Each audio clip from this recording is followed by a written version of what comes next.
Alright guys, how you doing? It's Rabea, I hope you're all well. So I'm down at my studio again. Recently I did a video using some new Chase Bliss pedals and some new Strymon pedals that I'd got. And I just had the most fun dialing in tones. I believe them to be some of the best ambient soundscape tones and textures that I've been able to create. Really enjoyed myself. The Strymon pedals are super straightforward and easy to use. You've got the Brig and you've got the CloudBurst, which are just delay and reverb. But they sound beautiful. I always love Strymon. And then the Chase Bliss stuff is more a case of turn the knobs and find out what it does. I've been reading the manuals a little bit, so I'm a little bit more up to date than the last video with how they work, especially the mood and the generation loss. But yeah, I've got a mood, I've got a generation loss, both the Mark II model, and I've got the Preamp Mark II, which is a Benson collaboration. Now in this video, really it's a continuation of the same kind of thing, but I decided why not add more to the mix when it comes to soundscapes and textures, so I added the Microcosm into the mix by Hologram Electronics, because this is one of those pedals that I've used it a lot over recordings and stuff, but it's one of those again where you turn the knobs to find out what it does, and it's so capable of also creating weird textures and soundscapes that I figured I'd add it to the board. So as you can see, it's just the same pedal board, but I've put the Microcosm in there in the loop as well. So just to give you a quick overview of the signal chain, in the effects loop, we go from the mood to the generation loss, to the Microcosm, to the Brig, to the CloudBurst. Because what's nice about having the mood first is it processes the signal, you get all the cool micro loops and weird stuff. Then you hit the generation loss and that affects that, makes it sound quite dulcet and warbly and cool. Then we hit the Microcosm, which is gonna then process both of those signals and glitch them and do all sorts of weird stuff. And then we've got a bed of delay and reverb at the end of the chain on the loop. And then in front, I'm just using the Preamp Mark II. Absolutely love this pedal, it's so good, it sounds incredible. I'm using my Cutlass Custom from Music Man. Got the Victory Amps Crack in here. And yeah, I'm just gonna have a little play and see what we can come up with. I've had a little bit of trouble with power supplies recently because a lot of these modern pedals need really high current power, and I'm kind of struggling to find anything above 400 milliamps, which you'd think was enough, but it's not. So I've been struggling a little bit there. But anyway, now that we're in tune, let me give you the sound of the guitar straight into the amp. We're running gain 1.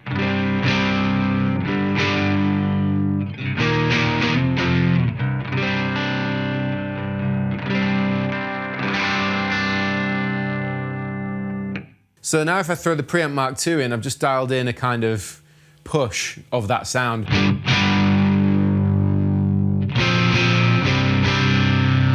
As you can see, we've got the CloudBurst and the Brig there, and they're sort of set on long decay and long repeats with the filter in. So we'll start with the reverb.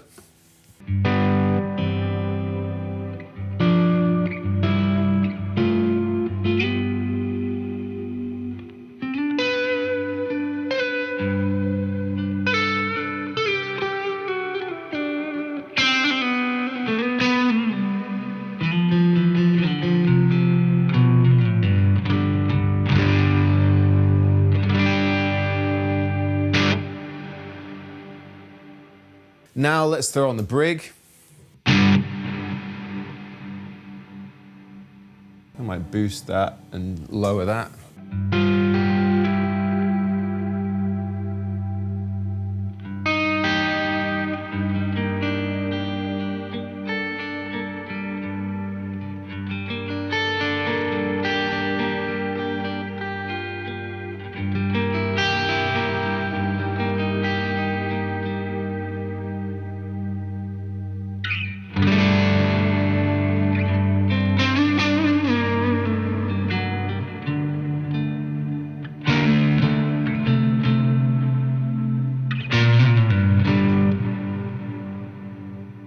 So I was getting carried away already because they sound really good, but yeah, that's basically my reverb and delay bed. So we'll work backwards actually. So now we've got the Microcosm. Now I've set this to the interrupt model. Over the time I've had it, I've gotten more used to it, but the activity knob seems to be very influential. Repeats is how long they're gonna go on for, and other than that, you've got like a filter. I've turned the space off because that's reverb, which I don't need right now. So this is the sound I've got with it.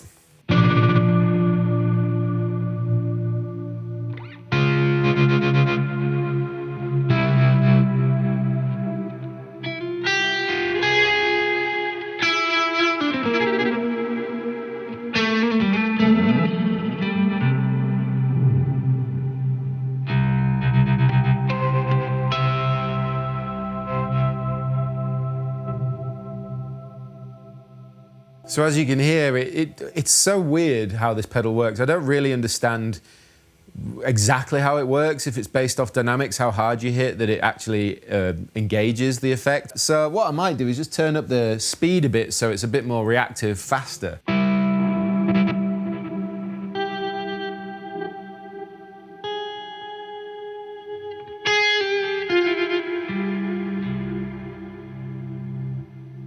Again, it's already a really nice ambient bed that you could really play around with. But where it gets really interesting is throwing on the generation loss on the mood. Now, the generation loss is very influential over the sound. It really does affect things because it's a tape emulator and it can start to make things sound really intense. So let me show you what happens when I turn it on.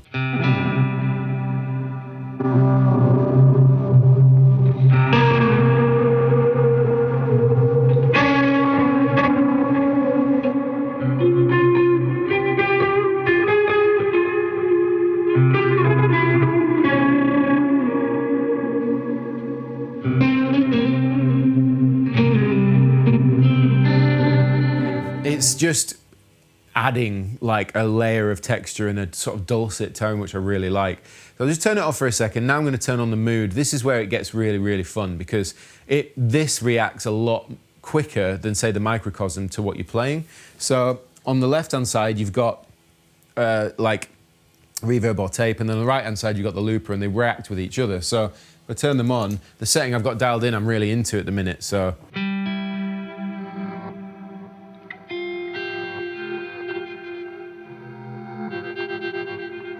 Just going to turn off the Microcosm so you can hear what the mood's doing on its own.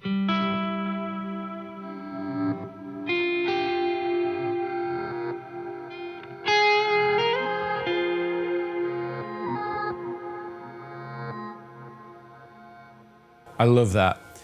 This knob in the middle changes the fidelity of the signal, the sample rate. So if I turn it up, you'll hear a clearer idea.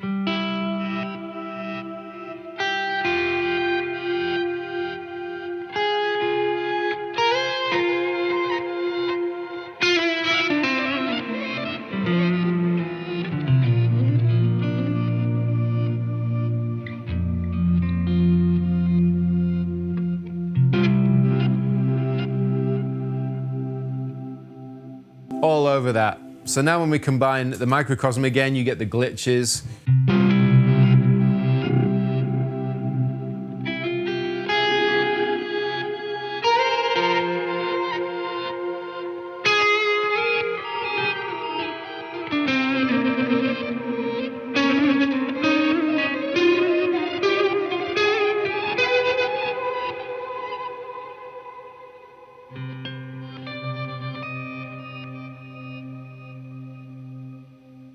I actually prefer it with the sample down, so it's a little more sort of numbing in the way it sounds. And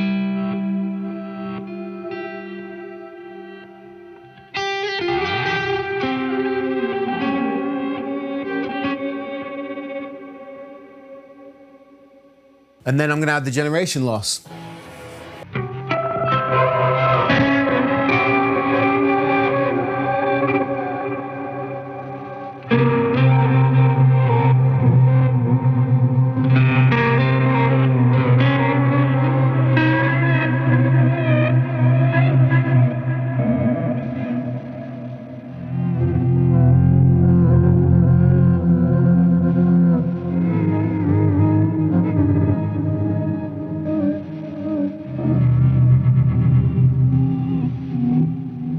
At this point, I just wanted to give you a quick overview of the board, how it was set up, and how the Microcosm sounds in the mix. And I think what it's basically doing is just adding some really cool textures that neither of these pedals are necessarily going to do, but they work so well together. I would have to say that if you want to achieve ultimate ambient texture and soundscape tones, it has to be these guys, or at least these companies that make these pedals. I mean, Chase Bliss stuff, it's not cheap, but it's fantastic, so well engineered. The Microcosm made a huge boom in the pedal scene, and it's a mainstay for a lot of people now in their music when it comes to production and ambient stuff. And of course, we all know Strymon are the kings. So even if you get stuff that you find them on the second-hand market or just one of these pedals, you're gonna have a lot of fun. But yeah, that's the basic overview. So I'm just gonna give you some tones, and should be a relatively short video this time.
So there's a quick look at this rig once again. More of the same kind of thing, but I wanted to kind of explain a little bit more how I've built it and what the microcosm sounds like in the mix. To be honest, it's hard to differentiate what it's actually doing when everything's turned on. And also with these kind of effects, it has a tendency for everything to get really busy. But there were a few moments in there that really were awesome, super inspiring. Love the micro loops thing. It's just so cool how it sounds. It just adds this repeated bit crushed kind of phrasing thing that I just think it's just so addictive. So anyway, yeah, I hope you've enjoyed this video. Just a quick one. Let me know what you think in the comment section below. Let me know what pedals you think I should add to this, because I want to keep seeing how far we can go with the weirdness. But yeah, I'll link everything in the description box, including links to my music, to my merch, to everything else that I've got going on, tab books, all the rest of it. Please check out the description box if you're interested.